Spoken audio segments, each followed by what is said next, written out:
दादी के हाथों का जादू और खुशबू से महकता घर, माँ की मुस्कुराहट और खाने की सुगंध। MDH गरम मसाला, क्योंकि हर रिश्ता है स्वाद से जुड़ा। जिस वक्त पठान फिल्म आई उस वक्त बेशरम रंग गाने का आपने जमकर विरोध किया। मैंने नहीं किया था, मैंने कभी विरोध नहीं। किसी रंग से धार्मिक भावनाएं कैसे आहत हो सकती? नहीं, मैंने ये शब्द ही इस्तेमाल नहीं किया। शाहरुख मेरे बड़े अच्छे दोस्त हैं और 93 से है, और मुझे मैं इस पछड़ों में पड़ता ही नहीं, बिकॉज ये बहुत छोटी मानसिकता है कि कोई कलर पहन लिया। लेकिन आपने कहा था सनातन धर्म को लेकर कुछ मानसिकता क्रिएट की जा रही है। मैंने कभी नहीं, मैंने ये कहा कि अभी सनातनी पर अटैक बहुत हो रहे हैं, जो अभी हाल ही में कहा था। मैंने सिनेमा को लेके मैं कभी अटैक, क्योंकि मुझे पता है एक बहुत बड़ा उद्योग है, बहुत लोगों को रोजी रोजगार मिलता है। हमारे प्रधानमंत्री जी ने भी उसकी तारीफ की। पूज्य महाराज जी बॉम्बे मुंबई आए थे, मैं भी था उसमें, वहां पे उन्होंने सिनेमा के प्रति अच्छा कहा। नहीं, लेकिन तो फिर जो बीजेपी के लोग उसका विरोध कर रहे थे, तो आप उन लोगों के खिलाफ हैं? नहीं, मैंने कभी मैं उस स्टेटमेंट में पढ़ा ही नहीं। मुझे पता था कि कुछ लोग हैं जो अनजान हैं, जो नहीं जानते हैं, किसी ने कुछ बोला भी होगा, बट ऐसे स्टेटमेंट किसी को नहीं। हमारे प्रधानमंत्री जी स्ट्रिक्टली मना करते हैं कि एक तो हिंदू मुसलमान पर कभी मत बोलो, सनातनी के बारे में अगर आपको ज्ञान नहीं है तो कभी मत पढ़ो, स्ट्रिक्टली मना करते हैं। पीएम स्ट्रिक्टली अपने। मैं आपसे इस पे फाइनल एक क्लैरिफिकेशन लेना चाहता हूं। जो भगवा रंग पहनकर दीपिका पादुकोण का वो गाना था जिसको लेकर बड़ा विरोध हुआ, आपका उस पर क्या स्टेटमेंट है? और इन फ्यूचर में अगर कुछ ऐसी चीजें होती हैं बॉलीवुड के अंदर या मुंबई फिल्म इंडस्ट्री में, तो आपका इस पर क्या स्टेटमेंट है? नहीं, मुझे नहीं लगता कि वो कोई प्लान्ड हुआ होगा, ऐसा कि वेल प्लान्ड ऐसा कुछ नहीं। वो कलर डिसाइड हो गया होगा। जो मुझे लगता है as an cinema people, as a cinema actor, as मैं प्रोड्यूसर भी हूँ और मैं बहुत सारी चीज़ें भी करता हूँ, तो मुझे सिनेमा का जो कलर और सेंटिमेंट्स इन मूवीज अलग रखना चाहिए। देखिए, हिंदू धर्म को आप बर्बाद ना करें सिनेमा के माध्यम से। इसका एक बहुत बड़ा इतिहास है। सनातनी धर्म को या किसी की भी आस्था को, या मुसलमान के धर्म को, या सिख के धर्म को, या पारसी के धर्म को, या किसी भी जात को हम लोग सिनेमा के माध्यम से अटैक ना करें। किसी को ओछा या गिराने की कोशिश किसी भी सिनेमाकार को नहीं करनी चाहिए। मैं हमेशा अपनी शूटिंग में भी ये सोचता हूं कि किसी को अपमान ना करें कि एक पूरा तबका, एक समाज हर्ट हो। वी हैव नो राइट कि मैं चंद पैसे कमाने के लिए मेरी फिल्म को ओपनिंग मिले, या थोड़ी मेरी फिल्म हॉट हो जाए, या थोड़े न्यूज में आ जाए, ऐसा नहीं करना चाहिए। अच्छा, ये किसी को अधिकार ये क्योंकि आप फिल्म इंडस्ट्री से हैं, आप फिल्म इंडस्ट्री में इतना बड़ा कद रखते हैं, इसीलिए मैं आपको कुछ दिखाना चाह रहा हूं। क्योंकि एक सेक्ट ऐसा है जो बोलता है, एक सेक्शन ऐसा है जो बोलता है कि हम इसका विरोध कर रहे हैं, वो शाहरुख खान की फिल्म है। लेकिन आपकी कुछ फिल्मों के क्लिप्स या कुछ ऐसी ट्विटर पे चीजें आई, पोस्टर्स, जो हम दिखाना चाहेंगे। एक बार प्ले ऑन करिए उसको, यहां पर जरा दिखाइए। अब यहां पर भी भगवा रंग दिखाई दे रहा है, लेकिन ये सेलेक्टिव विरोध दीपिका पादुकोण का किया गया और यहां पर नहीं किया गया। हम ये नहीं कह रहे कि इसका भी करना चाहिए, लेकिन हमारा सवाल यह है कि रवि किशन जी, अगर फिल्मों को कलर से जोड़कर उसको धर्म से जोड़ दिया जाए तो क्या ये सही है? नहीं, ये तो गलत है। मेरी भी हीरोइन सब पहनी है, देखो ना, ऐसा कुछ नहीं। इसको प्लान, मैंने कहा ना, कोई प्लान नहीं करना चाहिए। ये चीजों को लोगों ने भी उड़ाया, अपोजिशन भी करती है। देखिए, अपोजिशन का आईटी सेल भी ना, दे प्लान इज सच। मैं आपसे एक चीज समझना चाहता हूं, ये समझाइए हमें, क्या आपको लग नहीं रहा है कि कुछ अल्ट्रा सेंसिटिव होते जा रहे हैं इन चीजों को लेकर? नहीं, इसमें अब विरोधी भी बहुत ताकतें हैं। देखिए, अभी सबका विरोध मोदी जी हैं, उनका टारगेट मोदी जी है, तो ये सारे बहुत सारे झूठे आईटी सेल्स भी लगे हुए हैं। एक और ट्रेंड आपकी पार्टी के कार्यकर्ताओं की तरफ से शुरू किया गया, पठान की अगर बात की जाए, शाहरुख खान को लेकर कहा गया कि उन्होंने सनातन धर्म की भावनाओं को आहत किया है। ये तो आ रहा है आपकी तरफ से, इसमें अपोजिशन कहाँ है? जी, मैं चूंकि इस चीज़ों में इन्वॉल्व नहीं रहा, लेकिन मैं जो भी ऐसा करता है उनको नहीं करना चाहिए। अगर किसी ने बोला भी है तो गलत है। यहाँ पे सबको अधिकार है, डेमोक्रेसी है, एक बहुत बड़ा लोकतंत्र है और उसमें सबको अधिकार है, सब लोग अच्छे से चलें। शाहरुख खान अभी गणपति भी अपने घर में मनाते हैं। सलमान खान हमारे मित्र हैं, हम लोगों ने तेरे नाम एक फिल्म की थी, वो भी अपने घर पे गए, तो सब लोग लेके एक भाईचारे के साथ चले। गंगा जमुना की तहजीब की संस्कृति में हम लोग बिलीव करते हैं, हाँ, लेकिन कोशिश सामने वाले को भी, मुस्लिम समुदाय को भी करनी चाहिए। आप लोग वोट नहीं देते हैं, प्रधानमंत्री आवास आपको मिल भी रहा है, आप लोग अब 3.5 साल से 80 करोड़ अनाज उस तबके को भी मिल रहा है। मेरे से गोरखपुर में अनगिनत मुस्लिम समुदाय को इलाज के प्रधानमंत्री जी द्वारा, मुख्यमंत्री जी द्वारा पैसे भी जाते हैं, लेकिन सबको संभाव लेके चलना है। इसमें उनको साइड से भी प्रोवोकेशन ना हो, यहाँ से भी ना हो। ये देश को विश्व गुरु बनते हुए सबको देखना है। चंद्रयान 3 के बाद हम लोग सोचिए चंद्रमा तक पहुंच गए, जहाँ पे हम लोग चंदा मामा दूर के और ये सब देखते थे। हम लोग जब गरीबी में रहे, फकीरियत में रहे, तो हम लोग के लिए चंद्रमा रात को ऐसे देखो तो वही एक सपना हुआ करता था, और उसी को देख के लगता था कि wow, I am so rich. मुझे लगता था वो सब मेरे खिलौने हैं। अब वो आज हम लोग वहाँ पर पहुँच गए हैं, ये वही भारत है। So it's so beautiful and या मैं एक बार शाहरुख खान और आपके जो रिश्ते हैं उसको लेकर एक क्लिप दिखाना चाह रहा हूं, प्ले ऑन करिए। क्या बात है, आपने तो शाहरुख खान को नचा दिया। हम अब 93 के दोस्त हैं हम लोग। 93 की आर्मी एक फिल्म आई थी, तब से शाहरुख, हम इसमें श्रीदेवी भी थी। या तब से हम शाहरुख दोस्त। सनातन की बात करी है, और सनातन और उसके साथ जुड़े सेंटिमेंट्स की जिस तरीके से हम यहाँ बात भी कर रहे हैं, लोगों ने तो साफ तौर पर ये भी कह दिया कि सनातन का अपमान वो नहीं है जो कि पठान में दिखाया गया, सनातन का अपमान तो वो है जो कि आदि पुरुष में दिखाया गया। कि कोई भी सब्जेक्ट धर्म से लेके जोड़ते हैं तो उसको आप बड़ा जांच परखें, ना तो उसको छुए नहीं। जवान देखो चल गई फिल्म, गदर 2 चल गई, आपके पास चलने के लिए बहुत सारे और मुद्दे हैं।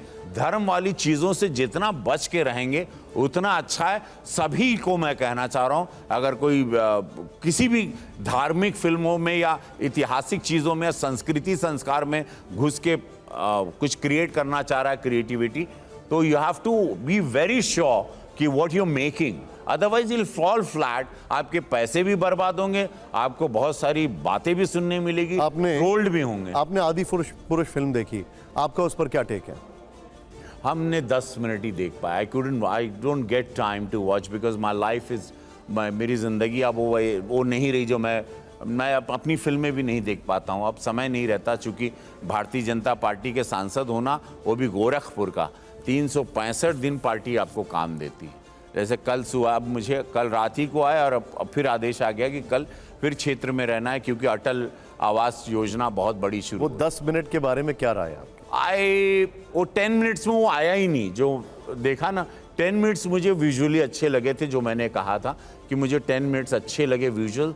बट वो जो हंगामा था, जो बाद में हमने देखा जब सब बहुत ट्रोल होने लगा, वो तब तक मैं थिएटर से बाहर निकल। उनके डायरेक्टर्स और राइटर्स को क्या कहना चाहेंगे आप? मैंने बाद में नहीं देखा film, I have not watched the film, और फिर मैं भूल गया, बिकॉज मैं अपनी चीज़ों में इतना उलझा रहता हूँ। हम क्या किसी को सीख दें, वो जनता सीख दे देती है। आप गलत करोगे भी जनता सीख दे देती है। लेकिन आपका जो एक रिएक्शन है वो मैं जरा यहाँ पर दिखाना चाहूंगा। हमारी रिसर्च टीम ने बनाया, जरा दिखाइए उसको जरा। क्या पोस्ट प्रोडक्शन किसी भी हॉलीवुड फिल्म को मात देगी। ऐतिहासिक फिल्म मर्यादा पुरुषोत्तम के लिए युवाओं में बहुत इसका जोश है। सुबह 9 बजे का शो, गोरखपुर में हूं और बहुत शानदार तरीके से इसकी शुरुआत हुई। 1000 टिकट आज ही बिक गई है, तो ये शानदार ओपनिंग, इससे पता चलता है सनातनी विचारधारा।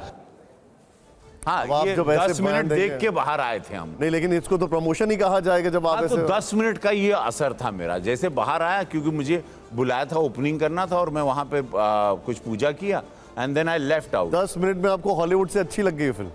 ओह, that film started very well, let me tell you. जैसे I entered, that is wow, क्या स्टूडियो बनाया TV9 ने, फैंटास्टिक। तो नेचुरल है, मैं तो बोल देता हूं, मैं जो मुझे अच्छा लगा मैं बोल देता हूं। लेकिन 10 मिनट में आपने इसको हॉलीवुड से कंपेयर कर दिया। That film started very well. वो आप फिल्म की शुरुआत इतनी ग्रैंड थी, मुझे चूंकि ग्राफिक वगैरह बहुत अच्छे लगे थे, मैंने वही शब्द का इस्तेमाल किया। और मैंने कोई भी, क्योंकि मैंने 10 ही मिनट देखा था। अच्छा, एक बात एकदम सच बताइएगा, 10 मिनट के बाद आपसे देखी नहीं गई, या 10 मिनट के बाद आपके पास टाइम नहीं था? नहीं, 10 मिनट के बाद टाइम नहीं था। मैंने बोला मैं क्षेत्र में बहुत भाग दौड़ रही थी। ठीक है, अब आप, एक सवाल ये है कि आपके विरोधी कहते हैं कि आप एक तरफ आप जनसंख्या कानून का समर्थन कर रहे हैं, जबकि आप खुद 4 बच्चों के पिता हैं।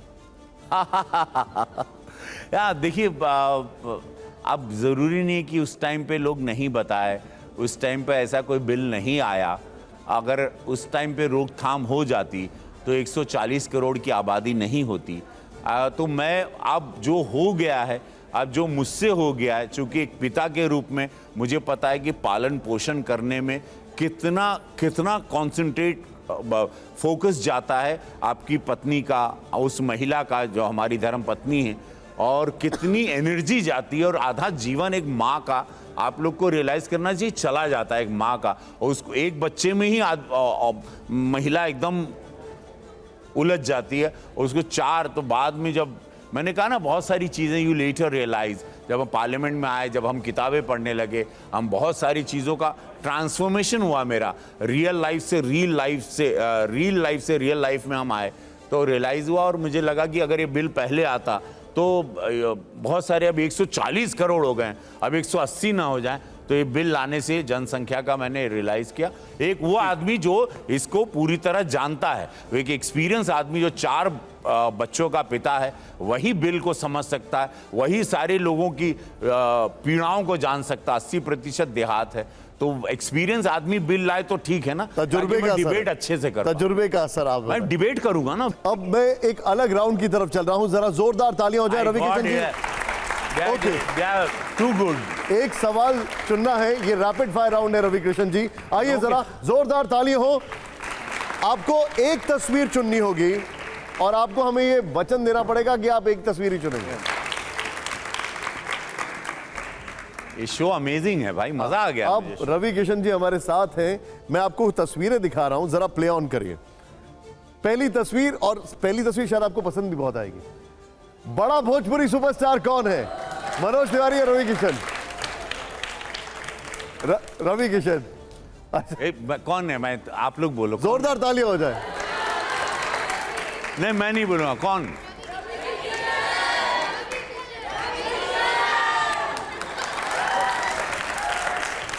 अगला सवाल, जोरदार तालियां हो जाएं, और वो थोड़ा सा जिग और स्वैग मुझे देख के बड़ा मजा आ रहा है।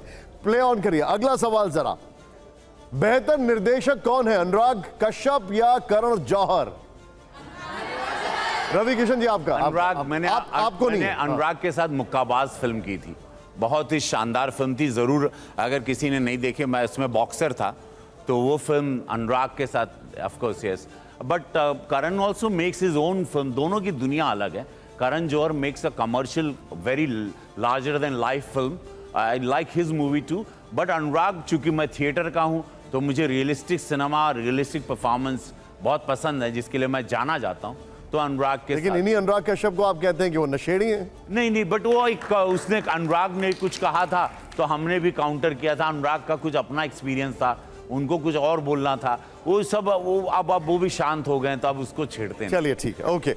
अगला सवाल, लेकिन जोरदार तालियां हो पहले। प्ले ऑन करिए अगला सवाल, और जवाब रवि किशन जी को ही देना है। प्ले ऑन करिए। आइए दिखाइए जरा हमारा बेहतर फिल्म कौन, पठान या Adipurush? No, Ravi Kishan. Pathaan. Okay okay okay, जवाब इनको देना है। ओके, नहीं, आप लोग भी दे सकते हैं। अरे अच्छा, जरा अब जो अगला है वो है बेहतर एक्टर का क्रम। जरा प्ले ऑन करिए, जरा दिखाइए, जरा क्रम बताना है। स्वरा भास्कर, जया बच्चन, तापसी पन्नू, दीपिका पादुकोण। बेहतर एक्टर का क्रम बताइए जरा। क्या ये शो है भाई? ये तो एकदम हमेशा है। नहीं, मतलब दे ऑल सी। जया जी का मैं पैर छूता हूँ, उनको सम्मान करता हूँ हाउस में। नंबर 1 पे कौन रखा है? Deepika Padukone. She is performing, she is a good, now she is. Number 2 Jaya ji और स्वरा, तन्नू वेड्स मन्नू हमने फिल्म की थी। तो Jaya ji number 2, number 3 Swara and Taapsee number 4। Yeah. Okay, जोरदार तालियां हो जाएं। इन सबसे दोस्ती है आपकी? जब हम स्वरा हमने काम किया था, हमारी एक्वेंटेंस, दोस्ती, मतलब अब परिचय है सबसे जया जी के साथ, बिकॉज मैंने अमित जी के साथ काम किया है। जया जी भी इस फिल्म में थी, गंगा एक फिल्म की थी हमने। मैंने अभिषेक बच्चन के साथ वो रावण फिल्म की थी। तो परिवार से वो हमसे, और यहाँ पार्लियामेंट में रोजाना मुलाकात होती है, तो यस। ठीक है, अच्छा, जोरदार तालियां हो जाए जरा। अब आपको एक चुनना है, और हम मान के चलेंगे कि वो आपकी पर्सनल राय। अगला सवाल जरा प्ले ऑन करिए। बेहतर प्रशासक कौन, नरेंद्र मोदी जी या योगी आदित्यनाथ जी? देखिए, ये यशस्वी प्रधानमंत्री मोदी जी के पद चिन्हों पर ही पूज्य महाराज जी चल रहे हैं। वो पूरा ये नए भारत के शिल्पकार हैं, तो ये पूरी दुनिया उनको ही प्रशासक और आज उन्हीं को शिल्पकार मान रही है। खुद स्वयं पूज्य महाराज जी भी उन्हीं को मांग रहे हैं। ये उनके पद चिन्हों पे चल रहे हैं। वो डेफिनेटली इस नए भारत की रचनाकार वहां पर हैं। हम सब उनको नमन करते हैं। आपके हिसाब से बेहतर प्रशासक कौन है? नहीं, आप ये फंसाइए नहीं। मतलब प्रशासक, ये तो भाई ये तो पूरी दुनिया जान रही है कि देश को अद्भुत ऐतिहासिक रूप से कोई आज लेके जा रहे हैं। आज हम लोग 5th इकोनॉमी हो गए हैं, 24 में हम लोग 3rd इकोनॉमी हो जाएंगे। $5 ट्रिलियन वही लेके जा रहे हैं। तो नो डाउट यशस्वी प्रधानमंत्री नरेंद्र मोदी। जोरदार तालियां। रवि जी, मैं कहूंगा कि आपने एक एक्टर और एक पॉलिटिशियन दोनों का किरदार बड़ा ही संभल कर निभाया है अभी। जोरदार तालियों में कमी मत करिए। दादी के हाथों का जादू और खुशबू से महकता घर, माँ की मुस्कुराहट और खाने की सुगंध। MDH गरम मसाला। क्योंकि हर रिश्ता है स्वाद से जुड़ा।